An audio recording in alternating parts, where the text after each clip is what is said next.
Hello one and all, it's my review One Piece Chapter 1000, Straw Hat Luffy, Take 1. And can we just take a minute to appreciate how freaking long 1,000 chapters is? When this series started, I was 3 years old. God, I still remember seeing it for the first time on TV. I mean, that was a heavily censored 4Kids version where Sanji was smoking a lollipop instead of a cigarette and all the blood was censored out, but I was 10 and stupid, so I didn't notice. From there, I ended up watching on TV, on 4Kids, later on Toonami, all the way till about halfway through the Skype arc when Toonami stopped showing it. And then one night in college when I was bored, I decided, you know what? I should start watching One Piece again. I did a month-long binge, all the way from the first episode to the end of the Skype arc. Oh wow, I had a lot more free time back then. A lot more free time.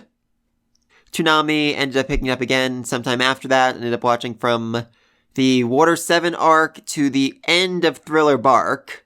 I then ended up picking up the manga around the Impel Down arc, and I did miss a few chunks, a few bits and pieces here and there, but I've been reading it consistently for the last 300 chapters, and I'm just so freaking excited that we finally reached chapter 1000. And I think it's particularly interesting that throughout this whole chapter, no one ever says the name, King of the Pirates. Yamato and Ace have this whole conversation about Luffy's dream, but they don't actually say what it is. And later on, Kaido's like, hey, boy, say what you said to me. Say what you told me you would become one day. But it doesn't actually say the term. It doesn't actually say the title. And no one says it all until the very last panel when Luffy declares he will surpass them all and he will become the king of the pirates. And it definitely feels deserved. Definitely feels earned right now. When he was spouting out that he became the pirates in the first chapter when he had no crew, no nothing, that felt like a bit of a stretch. And even in the first few 100 chapters, definitely felt like he was, jumping the gun just a little bit, considering there were so many people in the world that were so much stronger than him, so far above his level. But now, he is very far into the Grand Line. He has an entire fleet of ships at his disposal. He is good friends with leaders of 6 different nations, and he is now standing toe-to-toe against 2 of the Emperors of the Sea, 2 of the strongest beings in all of existence. It definitely feels deserved that he can now say that he will become King of the Pirates. It feels like that goal is just within his reach. And when this arc ends, he is going to be a huge step closer for quite a few reasons. First and foremost is the fact that Yamato has Oden's journal, and that is a bit of a tricky situation here because Luffy's never been a big fan of getting a helping hand in the journey. When Zeph offered his own notes on his trip to the Grand Line, Luffy said no. And when Usopp asked Rayleigh, what's waiting there? What's at the end of the Grand Line? Luffy got so mad he almost quit being a pirate. Oh, I love that scene. So it does seem like there's a fairly good chance Luffy's just going to see the journal and throw it over his shoulder and walk away. But the journal probably does have something he needs to know, something very important for the rest of his journey. The location of the 4th poneglyph. The first one was in the Ming country, second one was with Big Mom, third one with Kaido, but the 4th one has always been lost. No one knows where it was, and the last person who actually knew where it was, who knew its location, was Gold Roger, and Oden was on the ship with Gold Roger, so he probably has it written down somewhere exactly where that last poneglyph is. And, if Luffy is willing enough to read the journal to find its location, he has to go right to that and then get the coordinates he needs to go to the last island to reach the end of the Grand Line and to truly become the king of the pirates.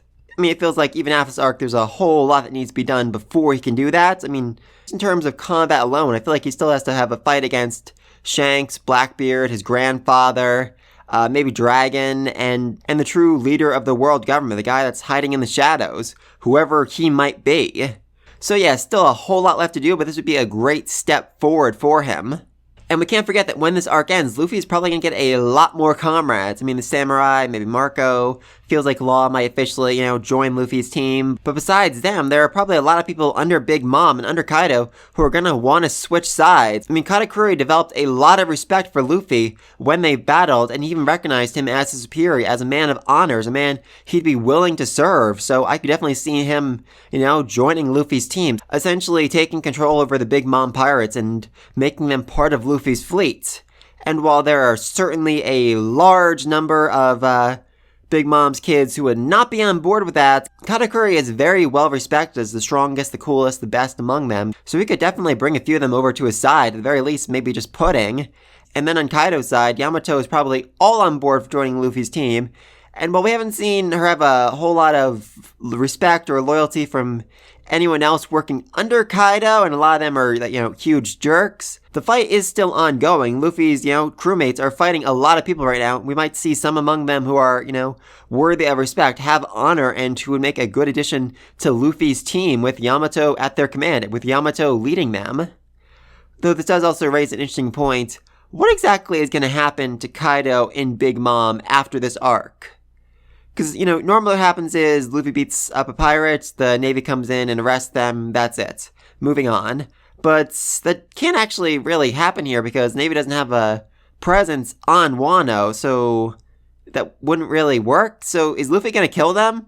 Is Luffy going to kill Big Mom and Kaido? I mean, I kind of want to see that. Kaido's suicidal, right? I seem to recall him trying to kill himself a couple hundred chapters ago. So him dying in battle, him being defeated by a more superior opponent, that's something I think he would appreciate. He would go to his deathbed with a smile on his face. As for Big Mom, she's just a completely awful person, but I'm just really curious what's going to happen to her island when she dies, to all the singing trees, the living everything that's running around. Are they just going to die without her, or are they going to keep on living, but they'll slowly fade away, slowly start to, disperse over time? I could definitely see the case that, I could actually definitely see it being the case that after she dies, Nami gets a hold of Big Mom's devil fruit and then she eats it. So she gets a full army of inanimate objects who are following around, obeying her every command. Very, very incredibly unlikely, but that would be absolutely hilarious. Anyway, then we see Marco fighting King and Queen at the exact same time, and Jesus Christ, this man is powerful. I mean, he is like next level powerful. I would absolutely love it if he ends up joining Luffy's team here, joins the Straw Hat Fleet and helps him become king of the pirates. Because he is holding back these two ancient devil fruit powerhouses with ease. Like, he doesn't even look like he's working up sweat here. With Queen even asking if he's freaking invincible. He might be. And then he decides to throw Zoro through the roof, which I just absolutely freaking love. I mean, it's probably for the best given, how easily he gets lost that they just throw him, right at the battlefield. Though someone did point out online that Law could have just, teleported him right up, but I guess that would have burned some energy and they want to save it for the big fight. Then we get a very interesting flashback of Ace and Yamato talking about how Luffy's dream is to become king of the pirates. And I just freaking love Ace's reaction, this big smile he has on his face when he finds out there's someone else with the same dream, who had the same goals and ambition as his little brother. He's like, wow, I'd really love to sit down and have a drink with that guy. He's like, Ace, that's your father, the father who you hate, who bears a rather striking resemblance to your little brother, I gotta say. And then we have everyone go to the battlefield, Kid, Zoro, Luffy, Law, against Big Mom and Kaido. And, I mean, first off, I gotta say, Luffy definitely did a lot of damage to Kaido, but I don't think it's gonna be that easy to beat him, simply because there's so many other people here, so many other people who need to get involved in this fight, and when Kaido gets serious, when Big Mom gets serious, it's gonna take all of them together to have a true fight, a true battle to decide who gets to become the next king of the pirates. And again, we get this prediction of the future that Odin had. Over 20 years in the future, powerful pirates leading the next generation will come swarming into the new world. If I am dead by then, they will be the ones to strike down Kaido. This prediction, this prophecy, I'm very, very curious exactly where it came from, what the truth is behind that, because this isn't the first time we've seen the ability to see the future, to predict the future, to know what's going to happen before it happens. So, is that something that's tied into hearing the voices of all things, or is that something they discovered, some sort of prophecy that was written out at the end of the Grand Line? I'm not sure. That's definitely still one of the big mysteries of this series. Anyway, then as Big Mom and Kaido are openly mocking Luffy, he walks right by them. I mean, first off, just the gall to walk by two of the emperors of the sea, but the truly terrifying part of this is the fact that he managed to slip past them. They didn't even realize he was walking past them until he was already past them. That just screams that he is at a whole nother level, that he has reached a point where he's, can stand toe-to-toe against them, probably even above them. Oh, I freaking love that. And Luffy just goes check on Kinemon, see how he's doing, and see how the rest of the samurai are doing after that huge battle, after getting their butts kicked by Kaido, and oh god. When I pass on, I have nothing to show Lord Odin but my shame. Oh my freaking lord, that was heartbreaking. That was freaking heartbreaking, as he basically asks Luffy, please, please, will you put Wano on your back? Will you protect this country in my absence?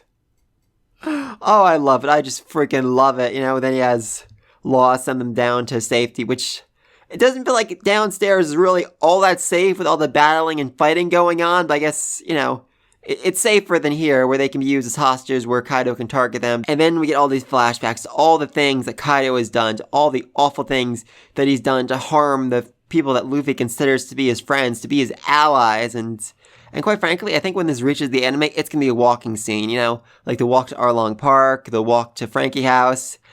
Just Luffy walking past Big Mom and Kaido as he gets all these flashbacks to all the awful things they've done. Well, that freaking iconic sound starts to play in the background. Oh, I can't wait to see that. I cannot freaking wait to see that. Anyway, then all of Luffy's anger and rage turns into an attack, turns into Red Rock, the attack that brings Kaido to the ground. And I just freaking love Big Mom's reaction to this. At first she's like, Kaido, what are you doing? How could you let him hit you like that? Because, let's not forget, at the start of this arc, Luffy punched Kaido. He hit him while he was in dragon form. It seemed like, oh, Kaido isn't actually all that strong. Luffy can actually take him down. Luffy can actually beat him. But no, the attack ended up doing almost no damage. This time, Kaido wins it. This time, Kaido looks like he's in pain. The attack hit. The attack successfully worked, and it actually inflicted real damage upon him. And Big Mom can tell. She can tell that this is not the same man that attacked her castle just a few short weeks ago. And in his silhouette, they see Gold Roger. They see the king of the pirates, the man they've always known stood above them. And he declares once for all that he will become the king of the pirates. Oh, I freaking love this chapter. I just absolutely freaking loved it. And I gotta say, I really had no idea what to expect going this chapter. Last one ended with Big Mom making a comment about how the Rocks pirates fell in God Valley and how she gave Kaido the fish fruit. So I was thinking, maybe we get some flashback to the Rocks pirates, to Rocks himself, to figuring out exactly how and why they were such a powerful crew and how Gold Roger, took them out that day, how he defeated them. Maybe some more information about One Piece as well. Nope, definitely not that. But no, what we got was so much better. Luffy finally be able to truly call himself the next king of the pirates, and it being believable. He's finally reached a point where he can say that and people will listen, where people will, actually freaking believe him, besides just his followers and supporters. And we had that great scene just a few chapters back where Nami straight up shouted out loud that Luffy will become the next king of the pirates. With her life on the line, she still shouted out because she could not deny it, because she knew it was true. And I'm just so excited to see this big battle between, Luffy, Law, Zoro, Kid against Big Mom and Kaido.